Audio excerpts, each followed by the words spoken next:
Welcome back, everyone, to the 2-on-1 Fast Break podcast. I'm joined once again by our NFL handicapper, Dan Erda. Going to go over the Week 10 plays from last week and talk about Week 11 upcoming. So, Dan, coming up your first losing week of the season, bigger disappointment that it happened at all, or that it was your big unit play of the week that did you in? Absolutely the second part. I've said a million times a bad week was coming, but to have my biggest play of the year lose like that and in such an ugly fashion, it was a little bit upsetting, a little disheartening. We're going to talk about that game coming up. Yeah, so we'll jump right into that. So for those of you who don't recall, Dan went with a 2-unit play on San Francisco minus 6.5 last week at home against the Panthers. First time all year he had more than a 1-unit play on something. So we counted that for 2 games as part of your overall record on the season. And going in, it looked for a while like 49ers were controlling that game. They jumped out to a 6-point lead, and then they had the ball in the red zone again. And I know that was kind of the turning point of the game for you with what happened next. Yeah, and there are games where I lose, and I think I was on the right side, and I'm just angry at the players. The one that comes to mind first is the Houston game against Seattle earlier in the year, where Matt Schaub just threw it away. And this isn't one of those games, so I don't want to make it sound like I'm just making excuses, and I made some great play, and the players didn't come through, although Vernon Davis getting hurt did crush it. But I could not stand that play call. 4th and goal from the 2-yard line, up 6-0 at home against Carolina, with a real good chance to really take control of the game and make it to a point where you're down 13-0 on the road to San Francisco. You start panicking a little bit, and the whole game's going to go differently. But it would get them out of their game, their running clock control game plan, relying on the defense. Maybe they have to go to Cam Newton a little more, and they have all season we've been kind of seeing that he doesn't really have the receivers to get going in the passing game. So and instead of doing that, Harbaugh kicks a field goal, makes it 9-0, and they wouldn't score another point the rest of the game. Now who knows? Even if they did score that touchdown, make it 13-0. For all we know, maybe Carolina still scores their touchdown. The final score is 13-7 or 13-10, and I still don't cover my spread. But it really just changed the whole outlook of the game. And for a coach like Harbaugh, who I generally think is cutting edge and generally on top of his stuff, I thought that was a horrible play. So the worst case scenario is you have Carolina at their own 2-yard line with the entire field in front of them, in your hometown, in your field.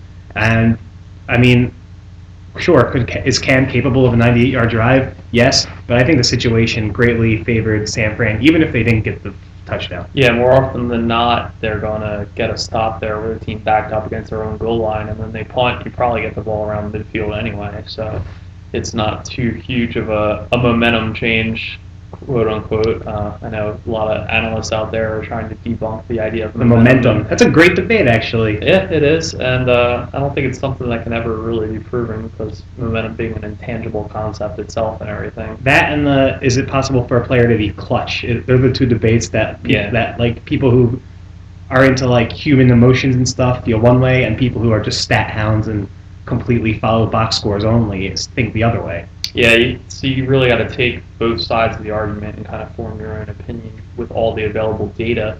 But yeah, I agree with that. I think you have to go for it in that situation. Both the statistics behind it back up the going for it on 4th and goal from within the 2-yard line, and just the way San Francisco is constructed. They're a power rushing team. We think they would thrive in that kind of situation to punch it into the end zone. And they have a strong defense. So teams backed up against their own goal line, say if they don't convert, who's to say they're not going to possibly get a safety or at the very least make a punt out of their own end zone, and then you end up with a good field position anyway.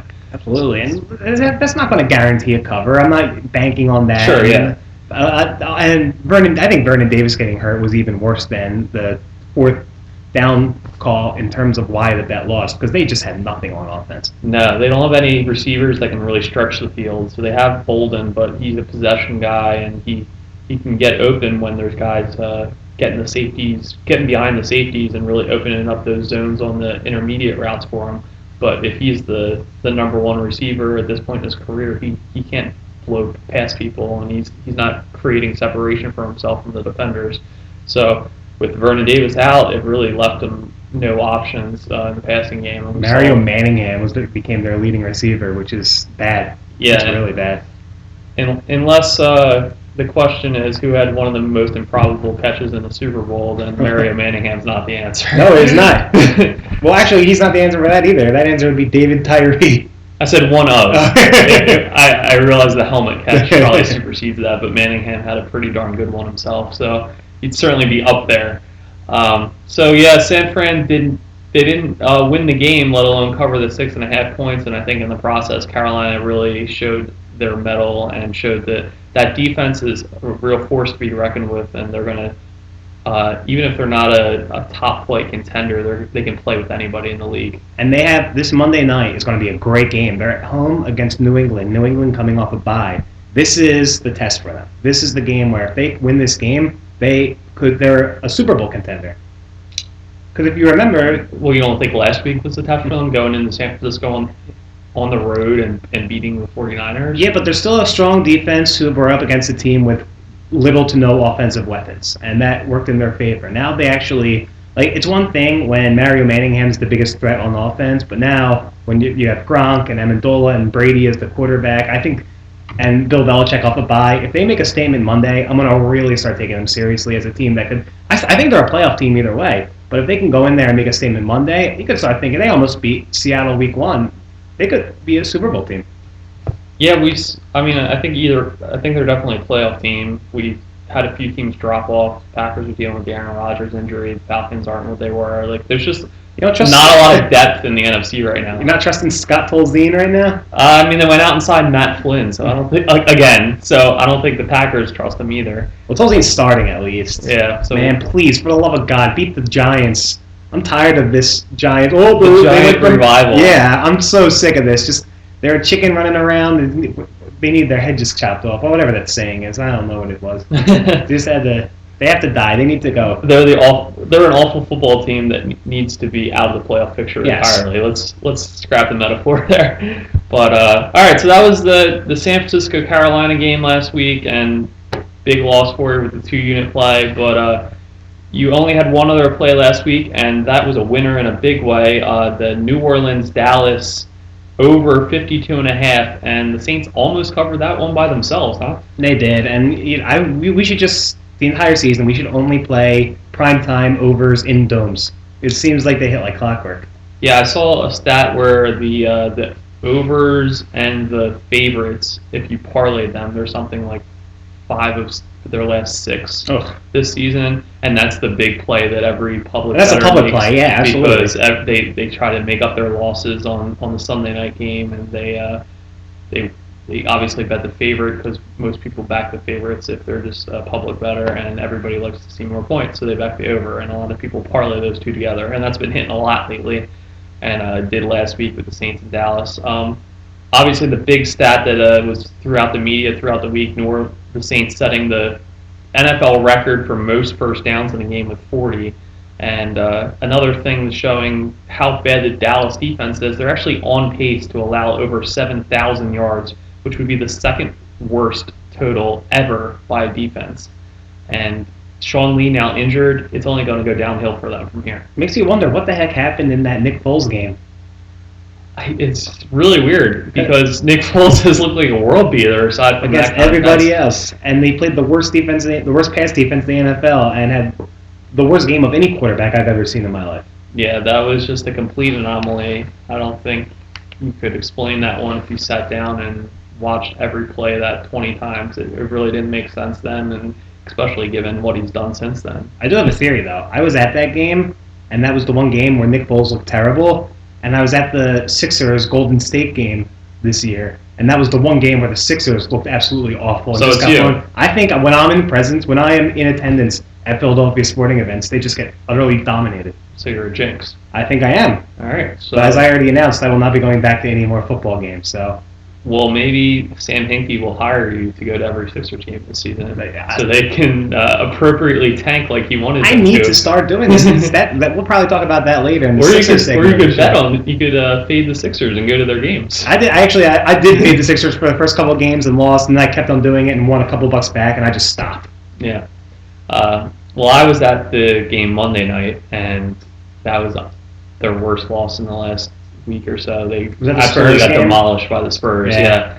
So they came off beat Cleveland, then exciting, just a wonderful game to watch in a second Cleveland game where they went to double OT.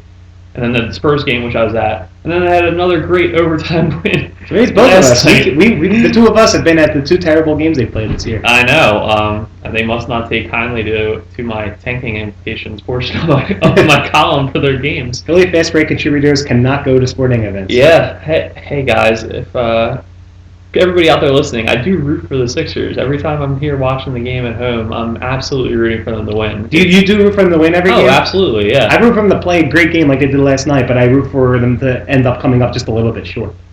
Well, I kind of separate it. While I'm watching the game, I'm 100% rooting for them. Okay. But afterwards, it's much more, I'm able to separate the emotion from it, and I can kind of say, well, for instance, that double overtime loss last Saturday, I said, wow, that was really the perfect outcome. Everybody played well. Yeah. It was an exciting game, and we lost, which helps better our draft position. So it's two separate situations. I watch it as a viewer in real time, and then I look at it as a writer afterwards. So, but we got a little off topic. We're talking about the Saints in Dallas. So New Orleans they're hosting San Francisco this week. Very interesting game. Very interesting Only game. Only a 3-point line too. I'm not pulling the trigger. Yeah, you figure a lot of the public's just going to pound the Saints because of how good they looked last week, and the 49ers losing. I mean, it's been working all year for the public to do that, but I don't know. This game, I don't know. It's a must win for San Fran, or else they're in real trouble. Yeah, they're probably not going to miss the playoffs. Correct. You want to have home field, even if you are the wild card, and ideally they'd like to catch Seattle, but it doesn't look like they're going to at this point. Seattle's got Harvin coming back. They're going to be real good. Yeah, exactly. So those were the Week 10 plays. Record officially 1-2, which moves you to a still great 68% on the season. Yeah, I got people texting me and tweeting me like sarcastic remarks about the San Fran, because I did make a bold call on it and I went big on it, but it's like, dude, 68%. Back off. That's what happens sometimes. You stick your neck out. Once in a while, it gets caught. So what have you done for me lately? Society we live in.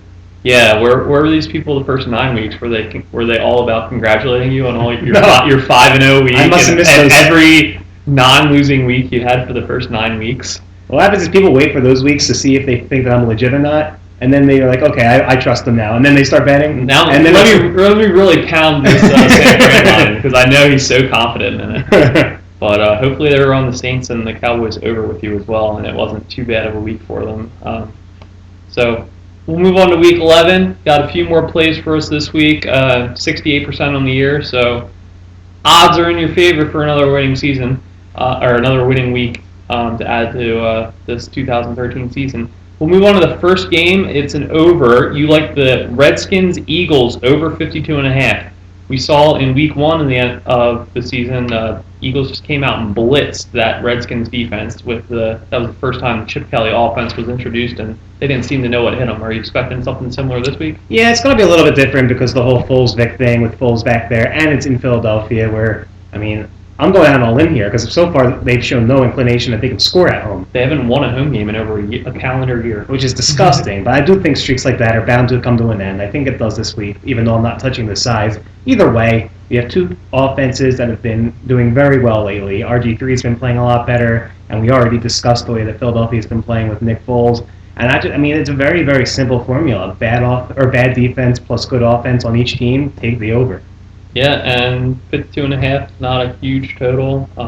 We've seen higher this year, and even with the Eagles, we saw a couple of 57, 58 that they did cover.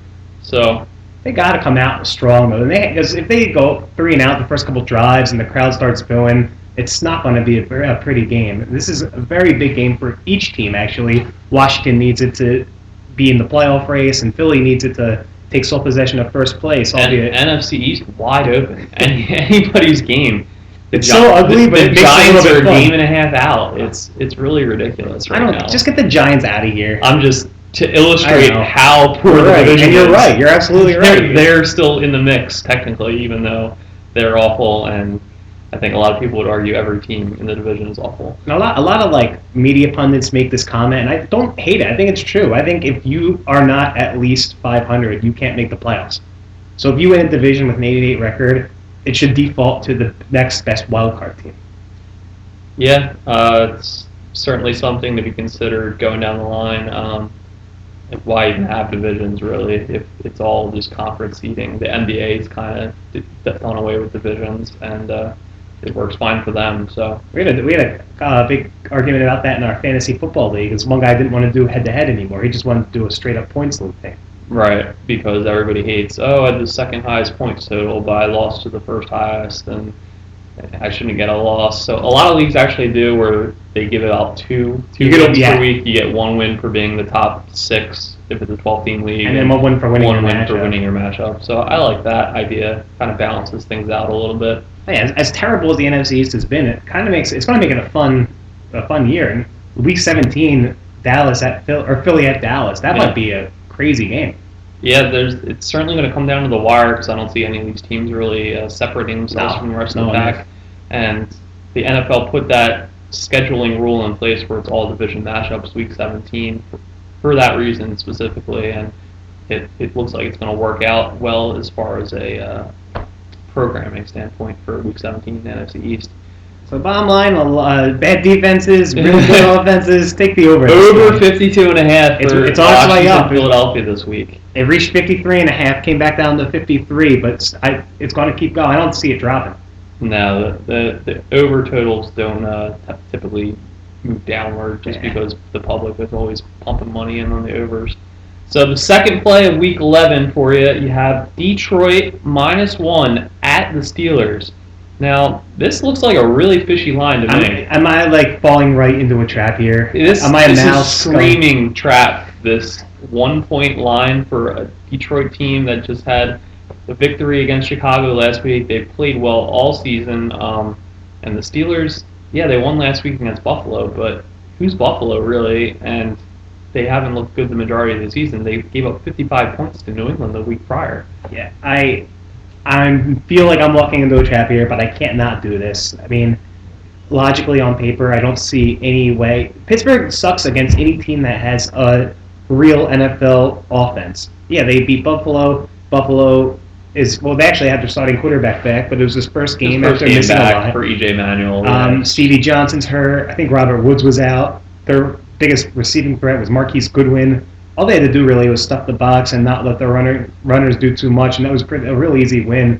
I understand it's home field, and I do understand that in general the Steelers are a very public team. So Pirates are not a public team. The Pirates are not a public team. But the Steelers are one of those teams that had a real rabid fan base, so they know that no matter what, they're going to have action coming in on them. The line did move, so I'm very happy about that. That shows if it would move the other way, that would be super fishy. But it's up. It went up to 2.5 for a second. Then it's back down to 2. But yeah, I think Detroit handles Pittsburgh, especially in a week where if Detroit wins this, they can really stake their claim on the division. Yeah, it's definitely there for the taking. Both their big division rivals have quarterback concerns with their injuries right now in Cutler and Rodgers, and they've been playing really well. The defense has been solid, and the Stafford-Calvin Johnson connection has been as good as ever, and Reggie Bush has really added a dynamic aspect to that running game. So, the one thing that makes sense to me is if they made the line Detroit -3, I think the Sharks would jump on Pittsburgh, a home team getting 3 points. That's true. And of course, the public would still love the Lions, but they'd be getting like the real heavy money bettors who love underdogs and love, especially home underdogs, might be on the Steelers in that case. So maybe they were trying to avoid that. I don't know. All I know is this line doesn't make sense. I'm not going to ask questions. I'm just going to take it. Just taking the better team. So, I mean, I've done that this year. This year, I've made a lot of plays where I know that I'm on the heavy public side, and a couple of plays where I know I'm on the other side. And I just got to go with what I think's going to happen, and not let something like that take me off of it. Sometimes the better team just wins. So Detroit -1, the second play for Week 11. So the third and final play for this week is a 3-team teaser. You have Denver +2. They're at home against the Chiefs. Seattle -3.5. They're at home against the Vikings. And Cleveland +16 on the road taking on the Cincinnati Bengals.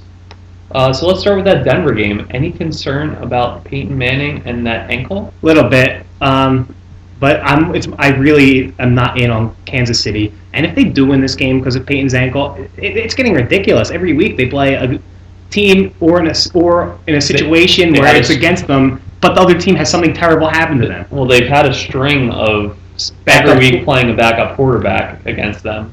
But let's just be real here. This is in Denver. Kansas City has no offense whatsoever. If Peyton can muster 27 to 30 points, which I think he could do that if he had to throw left-handed for a game, they should win this game. I'm not touching that spread. I'm not touching the 8-point spread. That's a huge spread for a really solid defense in the Chiefs. And everybody kind of knocks the Chiefs for their poor strength of schedule, but Denver has also had the same pretty much poor schedule. Yeah, they're playing the NFC East this year, so of course they have a terrible schedule. Or a very easy schedule. Yeah, I was listening to Mike and Mike today, and they showed us, they said a stat. Denver and Kansas City combined have 0 wins against winning teams this season. Is that so? They've only played 1 game against a winning team, and that was Denver's loss to Indianapolis. But I think the big difference between the two is Denver's going in and just destroying teams and Kansas City's just squeaking out little victories. Yeah, so the Chiefs, their offense, it's too heavily reliant on Jamal Charles. They don't have any downfield passing attack because Alex Smith's limitations or their personnel on the outside, for whatever reason, they just don't have it. And I don't see them. They're certainly not going to run away from this game, but could they win a close one if Peyton gets banged up and that Chiefs D line with all their premier pass rushers, they get after him and kind of bog out on offense? I could see it happening. See, I could see him covering a spread. I could see him keeping it close. I still can't see him winning this game. Okay. It's okay. Enough is enough with the Chiefs. They're going to lose one. Well, they're definitely going to lose one in the 2 games against Denver, but I don't like Peyton. He was injured last week, and we really don't know how healthy he's coming into this contest.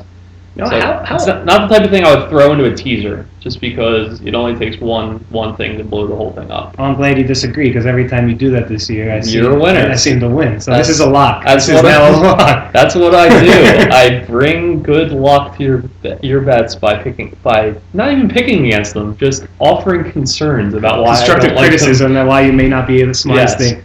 However, you know what? Weeks and weeks of these Monday and Sunday night games being such crappy teams, and watching Giants and Minnesota, and then last week we saw the Dolphins and Tampa Bay. This Sunday night we get this game, and then Monday night we get the Pats and Panthers. Got some real solid primetime games. Yeah, so good week for the viewing public at home, and anybody betting those games, because those obviously are the most heavily bet games. They'll have a good contest to watch. So second leg of that teaser, Seattle minus 3.5 with that 10-point bump against the Vikings. Bad play by me. The line right now is Seattle minus 12. I should have waited. Got it under the field goal. Yeah, that would have been huge as far as that key number. Especially S under 2, because if I had it at minus 3, a field goal pushes, it still loses. Right. But now if I could get that at minus 2 and they squeaked out a field goal, but you know what? I'm not going to worry about it, because you want to see comedy this weekend? Watch Christian Ponder trying to throw passes in Seattle. Yeah, that defense is just going to swallow up that Minnesota offense, and I don't even think you need to worry about getting below 3. I think they're gonna just run away with this game. Yeah, Harvin playing against his former team, first game with Seattle. Yep. I'm excited about that. Terrible defense. Russell Wilson's got to have a field day. Yeah, and for he's kind of gotten a little flack because he started out a little slow this season. He's been great.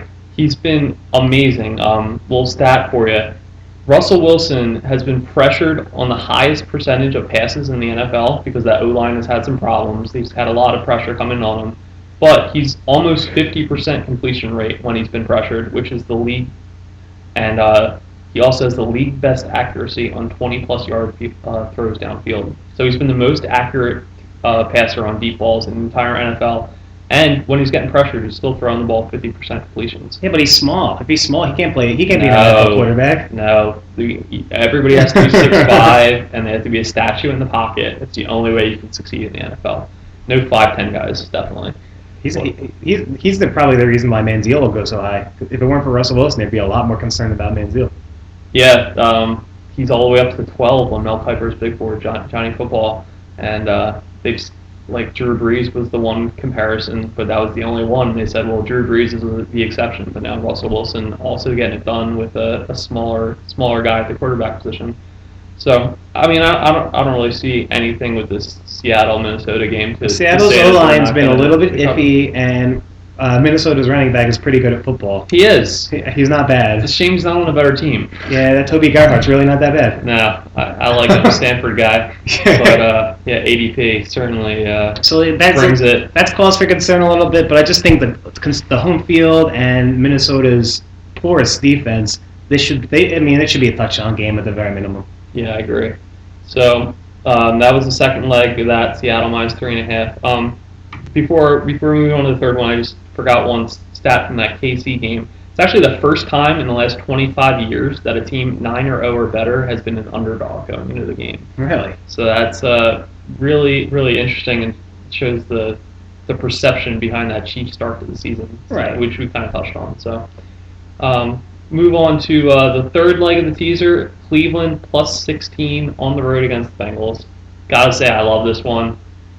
Bengals offense has looked awful the last couple weeks. Andy Dalton has looked terrible, and we've seen all season long the Browns defense is pretty good. I don't see them getting blown out here. Yeah, and especially Browns defense is good against offenses that really have one big receiver, because Joe Hayden can just wipe out that receiver. Down, and we saw that in Week 4. So Andy Dalton is going to have to win this game with guys like Marvin Jones, maybe some Giovanni Bernard in there, maybe use the tight ends a little bit, but the bottom line is, I don't even know if they can win this game straight up. If they do, it's going to be a close game. I don't see either team blowing out the other. It's a hard-fought division game. Yep. You got Cleveland motivated with the fact that if they win this game, they're right in it for that division. Yeah, it's crazy how in contention they really are. And it's legit, too. They're not frauds. They just had a terrible quarterback. They just had Brandon Weeden dragging them down.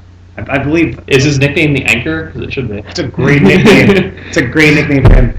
And if we recall the first couple weeks, or the first week, maybe even our preseason podcast, I kind of vouched for Brandon Weeden a little bit. You did. That was your boy. You're all about the Browns in preseason. And I was right about the team. I was right about the quarterback. Just not right about 28-year-old first-round picks that are only 2 years in the league. Is it his second year? It's his second year, yeah. But again, every time he doesn't start, the team at least plays well. They don't win every game, but they at least stay close. 6 teams. They win our hearts. Yeah. And asking them, like the Sixers of the NFL. Yes. The scrappy underdog story, just doing better than expected. That's the Cleveland Browns for you. And then, so I think 16 is more than a fair. Huge total with that 10-point bump. And if I know Simmons and Uncle Sal, they used to do pick one underdog that you think has the best chance to win for a money line kind of thing. I think if we did that, this would be my pick for this week. I like that game. The only thing is, can it be like a +1 team, or is there No, I think they used to do it had to be like 4 or 5 or greater of an underdog. I like that. Yeah, and Cleveland plus 6. I think they're down to +5.5 right now. I think if you're the type of person that likes to throw just like a little bit of money on an underdog, a bigger underdog to win the game outright, this would be the game for me. One of my preseason bets was Cincinnati to make the playoffs, and I risked 70 to win 50. So this is a big game for that. It is, absolutely. I have Cincinnati to win the division. Oh, so. Well, I mean, they're probably, if they make the playoffs, they're going to win the division. Do you think? Do you think the wild card's going to come out of the division? It could be. I guess the Jets are the one of them is the Chiefs or Broncos, obviously. The other wild card in the AFC, wide open. It's wide open. It could still be the Dolphins. It could be the Chargers, the Dolphins or the Jets, or I don't think the Titans are in it anymore with Walker's injury. But well, I mean, in theory they're not in it because we know that Ryan Fitzpatrick sucks, but statistically they're right there. Yeah, exactly. So, and then the other. I think the North could definitely have it, like the Ravens or the Browns or the Bengals, whichever didn't win the division. They could certainly be the second wild card. So basically, they're fighting for the team I'm going to bet a lot of money against in the playoffs. Yeah. So there you go, 3-team teaser. Denver +2, Seattle -3.5, Cleveland +16. The other 2 plays for Week 11 were the over 52.5 in the Washington-Philadelphia game, and Detroit -1 at Pittsburgh. So those are the Week 11 plays. We're going to wrap up the podcast now. You guys are jerks and don't send us questions when we ask for them. You're not jerks. You're great listeners, and we appreciate all your support. But we would also enjoy having your questions come to us, so we could answer them and have a little bit of a broader discussion about topics both in the NBA and NFL. So be sure to send us some questions either on Twitter, or you can email them at admin@phillyfastbreak.com, or shoot us something on Facebook if you want. Lot of social media platforms where we're reachable, and we're not hard to find. No, we'd be happy to answer any questions you may have, or just talk about something you want to see discussed on here. So that concludes our Week 11 NFL Wagers 2-1 Fast Break podcast. Dan, thanks for coming on. Let's hope for a winning week. Absolutely, 2-1. I'll be thrilled.